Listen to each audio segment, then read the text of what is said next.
श्री गणेशाय नमः। ओम श्री पुराण पुरुषोत्तमाय नमः। श्री शिव पुराण संहिता 5 उमा संहिता अध्याय 50। देवी के द्वारा दुर्गमासुर का वध तथा उनके दुर्गा, शताक्षी, शाकंभरी और भ्रामरी आदि नाम पड़ने का कारण।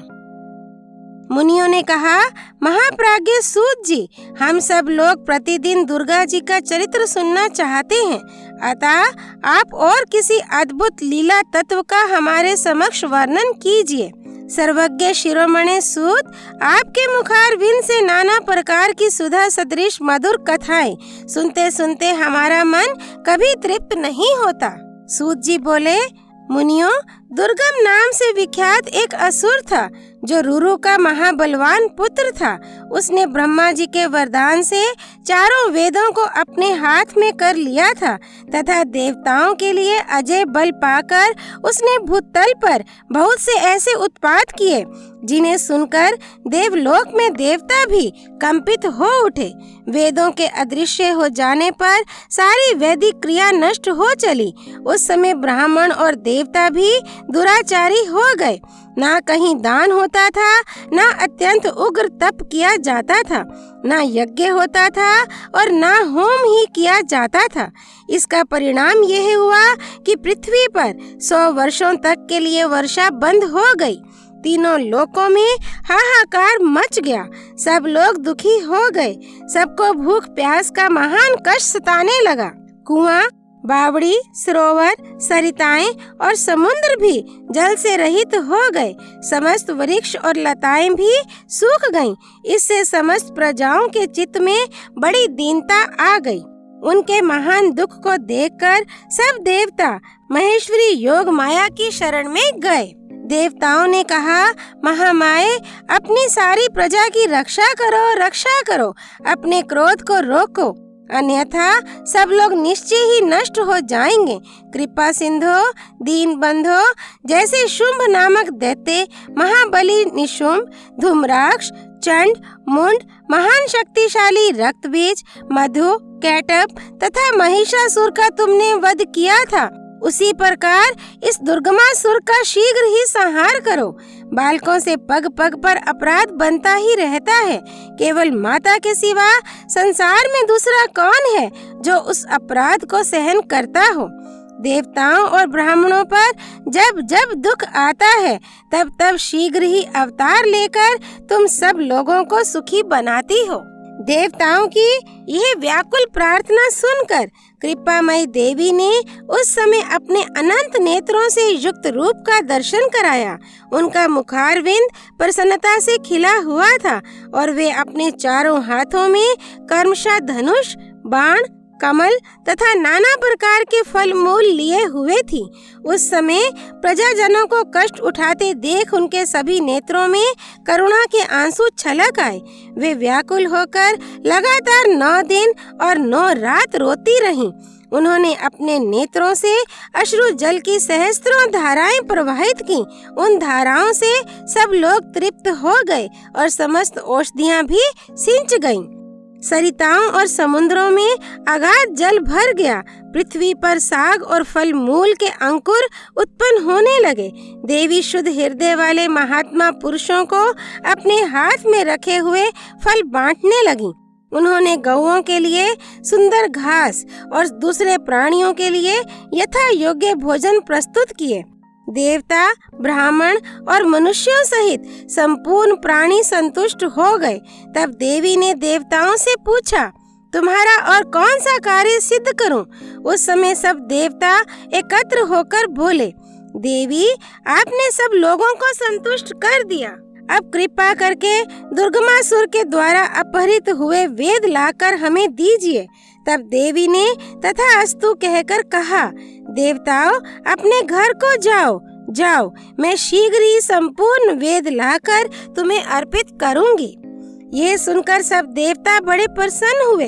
वे प्रफुल्ल नील कमल के समान नेत्रों वाली जगद्योनी जगदम्बा को भली भांति प्रणाम करके अपने अपने धाम को चले गए। फिर तो स्वर्ग, अंतरिक्ष और पृथ्वी पर बड़ा भारी कोलाहल मच गया।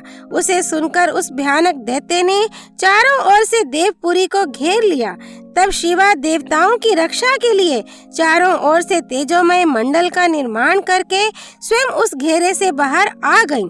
फिर तो देवी और दैत्य दोनों में घोर युद्ध आरंभ हो गया। सम्रांगण में दोनों ओर से कवच को छिन्न भिन्न कर देने वाले तीखे बाणों की वर्षा होने लगी।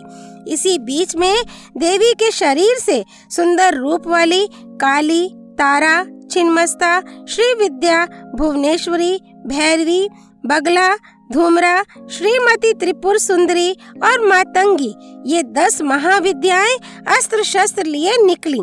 तत्पश्चात दिव्य मूर्ति वाली असंख्य मातृकाएं प्रकट हुईं।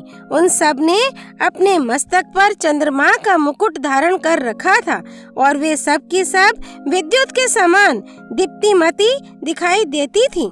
इसके बाद उन मातृगणों के साथ दैत्यों का भयंकर युद्ध आरंभ हुआ। उन सब ने मिलकर उस रौरव अथवा दुर्गम दैत्य की 100 अक्षौहिणी सेनाएं नष्ट कर दी। इसके बाद देवी ने त्रिशूल की धार से उस दुर्गम दैत्य को मार डाला। वह दैत्य जड़ से खोदे गए वृक्ष की भांति पृथ्वी पर गिर पड़ा।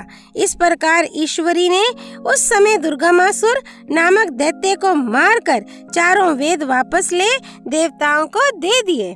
तब देवता बोले, अंबिके, आपने हम लोगों के लिए असंख्य नेत्रों से युक्त रूप धारण कर लिया था, इसलिए मुनिजन आपको शताक्षी कहेंगे। अपने शरीर से उत्पन्न हुए शाकों द्वारा आपने समस्त लोकों का भरण पोषण किया है, इसलिए शाकंभरी के नाम से आपकी ख्याति होगी। शिवे, आपने दुर्गम नामक महादैत्य का वध किया है, इसलिए लोग आप कल्याणमयी भगवती को दुर्गा कहेंगे। योग निद्रे, आपको नमस्कार है। महाबले, आपको नमस्कार है। ज्ञानदायिनी, आपको नमस्कार है। आप जगन माता को बारंबार नमस्कार है। तत्वमसि आदि महावाक्यों द्वारा जिन परमेश्वरी का ज्ञान होता है, उन अनंत कोटि ब्रह्मांडों का संचालन करने वाली भगवती दुर्गा को बारंबार नमस्कार है। माता, आप तक मन, वाणी और शरीर की पहुंच होनी कठिन है। सूर्य, चंद्रमा और अग्नि, ये तीनों आपके नेत्र हैं। हम आपके प्रभाव को नहीं जानते, इसलिए आपकी स्तुति करने में असमर्थ हैं। सुरेश्वरी माता शताक्षी को छोड़कर दूसरा कौन है जो हम जैसे अमरों पर दृष्टिपात करके ऐसी दया करे। देवी, आपको सदा ऐसा ही यत्न करना चाहिए जिससे तीनों लोक निरंतर विघ्न बाधाओं से तिरस्कृत ना हो। आप हमारे शत्रुओं का नाश करती रहें। देवी ने कहा, देवताओं, जैसे बछड़ों को देखकर गौएं व्यग्र हो उतावली के साथ उनकी ओर दौड़ती हैं, उसी तरह मैं तुम सबको देखकर व्याकुल हो दौड़ी आती हूँ। तुम्हें ना देखने से मेरा एक क्षण भी युग के समान बीतता है। मैं तुम्हें अपने बच्चों के समान समझती हूँ और तुम्हारे लिए अपने प्राण भी दे सकती हूँ। तुम लोग मेरे प्रति भक्ति भाव से सुशोभित हो, अतः तुम्हें कोई भी चिंता नहीं करनी चाहिए। मैं तुम्हारी सारी आपत्तियों का निवारण करने के लिए सदैव उद्यत हूँ। जैसे पूर्व काल में तुम्हारी रक्षा के लिए मैंने दैत्यों को मारा है, उसी प्रकार आगे भी असुरों का संहार करूँगी। इसमें तुम्हें संशय नहीं करना चाहिए। ये मैं सत्य सत्य कहती हूँ। भविष्य में जब पुनः शुंभ और निशुंभ नाम के दूसरे दैत्य होंगे, उस समय मैं यशोमयी देवी नंद पत्नी यशोदा के गर्भ से योनिज रूप धारण करके गोकुल में उत्पन्न होंगी और यथा समय उन असुरों का वध करूंगी। नंद की पुत्री होने के कारण उस समय मुझे लोग नंदजा कहेंगे। जब मैं भ्रमर का रूप धारण करके अरुण नामक असुर का वध करूंगी, तब संसार के मनुष्य मुझे भ्रामरी कहेंगे। फिर मैं भीम भयंकर रूप धारण करके राक्षसों को खाने लगूंगी। उस समय मेरा भीमा देवी नाम प्रसिद्ध होगा। जब जब पृथ्वी पर असुरों की ओर से बाधा उत्पन्न होगी, तब तब मैं अवतार लेकर प्रजाजनों का कल्याण करूंगी। इसमें संशय नहीं है। जो देवी शताक्षी कही गई हैं, वे ही शाकंभरी मानी गई हैं तथा उन्हीं को दुर्गा कहा गया है। तीनों नामों द्वारा एक ही व्यक्ति का प्रतिपादन होता है। इस पृथ्वी पर महेश्वरी शताक्षी के समान दूसरा कोई दयालु देवता नहीं है, क्योंकि वे देवी समस्त प्रजाओं को संतप्त देख 9 दिनों तक रोती रह गई थीं। अध्याय 50 संपूर्ण। महेश्वरी शताक्षी शाकंभरी दुर्गा देवी की जय, भ्रामरी देवी की जय, भीमा देवी की जय। हर हर महादेव। श्री हरि अर्पणमस्तु।